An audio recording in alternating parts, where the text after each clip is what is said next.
வணக்கம் மக்களே. இப்போ நம்ம பார்த்துட்டு இருக்கிறது அழகான காவிரி ஆறு. காவிரி ஆற்றங்கரையில் அமைந்துள்ள அழகான ஒரு திருக்கோயில். இந்த கோயிலின் பெயர் அகோர வீரபத்ரசாமி திருக்கோயில். இந்த கோயில் ஈரோடு மாவட்டம் அந்தியூர் வட்டம் அம்மாப்பேட்டை என்ற ஊர்ல அமைஞ்சிருக்கு. காவிரி ஆற்றங்கரையில் மிகவும் அழகான ஒரு இடத்தில் அமைந்த திருக்கோயில். இந்த கோயில் பார்த்தீங்கன்னா ஓரளவுக்கு சின்னதான கோயில் தான், ரொம்ப பெரிய கோயில் கிடையாது. ஆனால் ஒரு அழகான இடத்துல இதை கட்டியிருக்காங்க. இந்த கோயிலோட கோபுரம் பார்த்தீங்கன்னா ரொம்ப அழகா இருக்கு. அதுல அந்த வீரபத்திர சாமியுடைய அந்த சிலை பொருத்தப்பட்டுள்ளது. கோயிலுக்கு முன்னாடியே ஒரு அழகான விநாயகர் சிலை அரச மரம் கீழே அமைஞ்சிருக்கு. இப்போ நீங்க பார்க்கறது மூலஸ்தானம். இதுதான் வீரபத்ரசாமி. இவர் சிவனுடைய அவதாரம் என்பதால் இவரின் முன் நந்தி வீற்றிருக்கிறார்.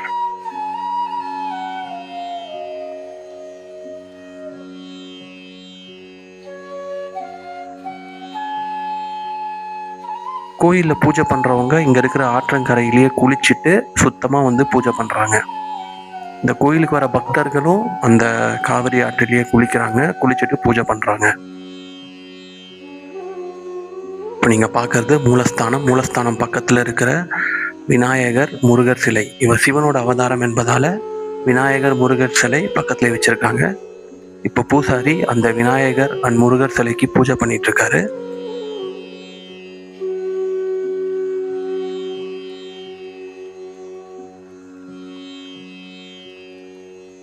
இங்கே இருக்கிற மக்களோட நம்பிக்கை என்னென்னா, இந்த கோயிலுக்கு வேண்டிக்கிட்டாங்கன்னா அவங்களுக்கு இருக்கிற அந்த நெகட்டிவ் எனர்ஜி போயிடும் அப்படின்னு நம்புகிறாங்க.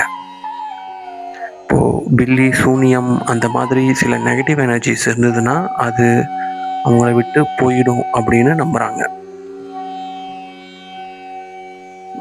இந்த ஏரியாவில் இந்த கோயில் இதுக்கு தாங்க ரொம்ப ஃபேமஸ்ஸு. அம்மாப்பேட்டையில் யாராவது இங்கே பில்லி சூனியம் இந்த மாதிரி செய்வினை இந்த மாதிரி நெகட்டிவ் எனர்ஜியால் யாராவது கஷ்டப்பட்டுட்டு இருந்தாங்கன்னா இந்த கோயிலுக்கு பூஜை பண்ணாங்கன்னா, வீரபத்திரரை வேண்டிக்கிட்டாங்கன்னா அவர் அந்த நெகட்டிவ் எனர்ஜியை அவங்க லைஃப்லேருந்து எடுத்துருவாருன்றது இவங்களுடைய நம்பிக்கை. அது மட்டும் இல்லாமல் திருமணத்தடை, குழந்தை பாகியமின்மை இந்த மாதிரி சில பிரச்சனைகளுக்கும் இங்கே வேண்டிக்கிறாங்க. இந்த கோயிலில் வேண்டிக்கிட்டால் இந்த பிரச்சனைகள்லாம் தீரணுன்றது இந்த மக்களுடைய நம்பிக்கை.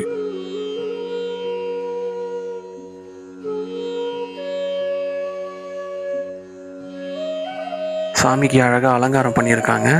சந்தன காப்பு மாதிரி போட்டிருக்காங்க. ஸோ அதை போட்டு பூஜை பண்ணுறாங்க. ரொம்ப தெய்வீகமாக இருக்குது. இந்த கோயிலுக்கு விசேஷ நாட்களில் கூட்டம் ரொம்ப அதிகமாக வருவாங்க. சாமியை பார்க்கவே முடியாது, ரொம்ப கூட்டமாக இருக்கும். இன்னைக்கு மார்னிங் டைம் நம்ம போனதால ஃப்ரீயாக சாமியை பார்க்க முடியுது.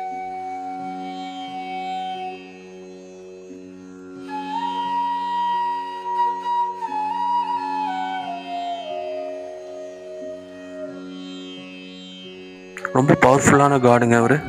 ஸோ மனசில் நினச்சிக்கிட்டு உங்கள் நியாயமான வேண்டுதல்களை வச்சிங்கன்னா நிச்சயமாக நிறைவேற்றி கொடுப்பாருன்னு அந்த ஊரில் இருக்க மக்கள் சொல்கிறாங்க, அதை நம்புகிறாங்க.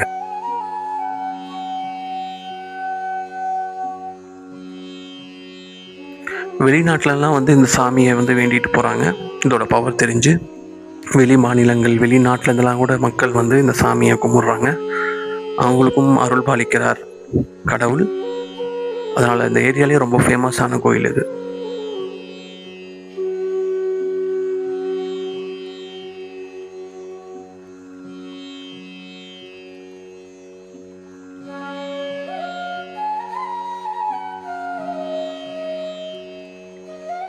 இந்த கோயிலுக்கு ரோட் வழியாகவும் போகலாம். அம்மாப்பேட்டை ரோட் வழியாகவும், மேட்டூரில் பவானியிலேருந்து ரோட் வழியாகவும் வரலாம். இல்லை படகு மூலியமாகவும் போகலாம். ஆக்சுவலி இந்த கரைக்கு இந்த பக்கம் அம்மாப்பேட்டை, அந்த பக்கம் எடப்பாடி. எடப்பாடியிலேருந்து வர்றவங்க படகு சவாரி மூலியமாக அந்த கோயிலுக்கு வராங்க. நாங்களே படகு மூலியமாக தான் இந்த கோயிலுக்கு போனோம். ரொம்ப ஒரு அழகான ட்ரிப்பு.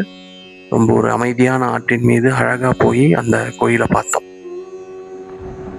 நன்றி மக்களே. நீங்களும் இந்த கோயிலை பாருங்கள். நேராக சாமியை தரிசனம் பண்ணுங்கள், அருளை பெறுங்க. நன்றி, வணக்கம்.